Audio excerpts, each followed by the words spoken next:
The US and Chinese presidents have agreed to hold more talks over trade following a rare phone call. The two men, who lead the world's two largest economies, seeking to prevent an all-out trade war involving tariffs and critical minerals.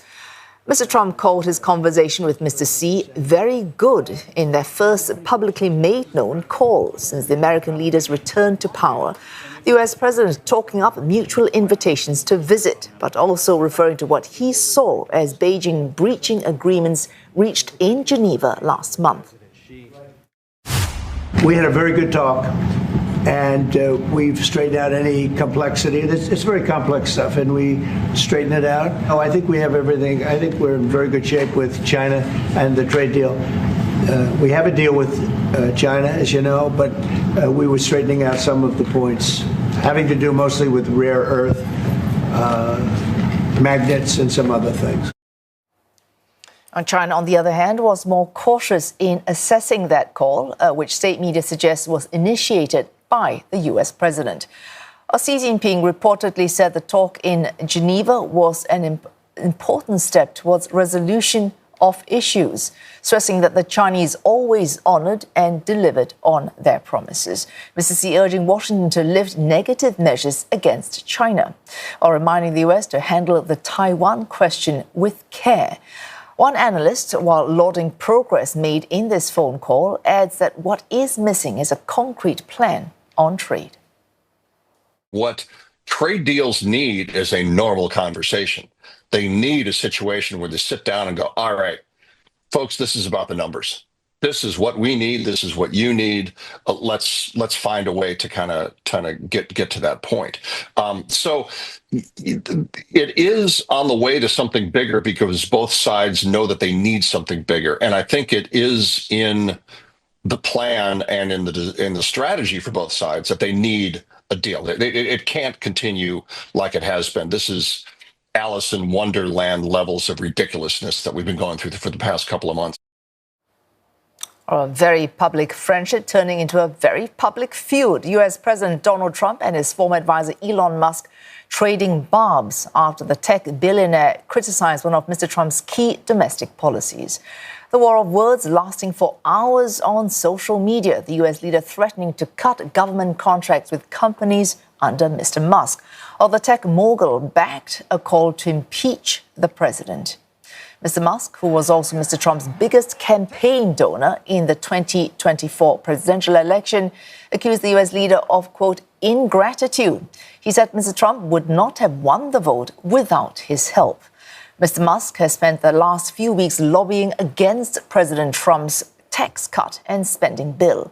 Well, that was passed by the US House of Representatives last month and is currently waiting a vote in the US Senate. The Tesla chief called the bill, quote, a disgusting abomination and claimed it would increase the federal deficit. And for more on both these stories out of the United States, we have Nick Harper joining us live from Washington, D.C. Nick, let's first look at that phone call between Presidents Trump and Xi. Mr. Trump calling it very good. We straightened out any complexity. How has Washington reacted to that phone call?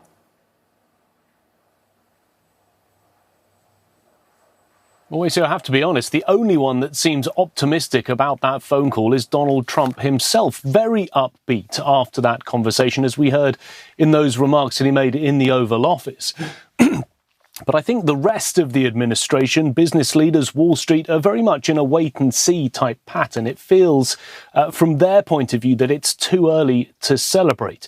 Donald Trump did say that the call resulted in a very positive conclusion for both countries. He said there was plenty of very complex stuff that had been spoken about, that it had been straightened out, but he didn't give any concrete details. Bear in mind that what's in place at the moment is just a temporary agreement, giving both sides an opportunity to discuss a longer-term trade deal. Donald Trump is keen to try and talk this one up. A couple of months ago, at the beginning of the 90-day pause for all the countries around the world with those tariffs, he suggested that he would get 90 deals in 90 days. So far, only one has been done. With the United Kingdom, it's not yet formally ratified. We're about two-thirds of the way through those 90 days. So I think this call helped to calm the waters between the US and China, but it went a very long way from being able to resolve those long-standing differences. And as you mentioned, Donald Trump certainly more upbeat in his assessment than Beijing, who seem much more muted in their response. In terms of Wall Street, I mean, the numbers at the moment for the futures are up. Wall Street opens in about an hour and 20 minutes. It looks like Wall Street will be in the green, but largely because of a jobs report that'll be out later that is perhaps not going to be as bad as expected. So at the moment, Wall Street not exactly reacting positively to the phone call, but other factors in play instead. Trade, complex enough, certainly, but possibly even more complex is the issue of Taiwan. That warning from China to Mr. Trump to handle that question of Taiwan with care. Given that Mr. Trump and his administration, their ability to separate economic from security issues, so he might be able to do this on Taiwan, are we likely to see any change in how the US conducts its relations with Taiwan? Well, so I think it was very clear from China, the statement they produced after that phone call, making it clear that they want the US to stay in its lane. Donald Trump said that the phone call was focused solely on trade. He said there was no discussion of any of the other big geopolitical issues, Ukraine, Russia, Iran. He didn't mention Taiwan by name, but the suggestion is they did not stray into that territory, instead sticking solely to trade. Donald Trump saying that the US would maintain the one China policy that all US administrations have done so far. That in itself is not surprising, but we could see potentially behind the scenes some waning of support from the United States for Taiwan. It has that strategic ambiguity when it comes to relations with Taiwan. There's no formal relationship, but the idea is that the US is prepared to come to its aid if it were to be attacked. Donald Trump not coming out and saying explicitly that things have changed, but if they are changing behind the scenes, that would be a seismic shift in US foreign policy and, of course, upend decades of where the White House has stood on the position of Taiwan.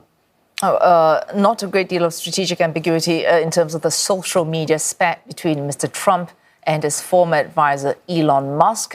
In the last few hours, reports that there might be a phone call and a rapprochement between these two men. Any confirmation on that?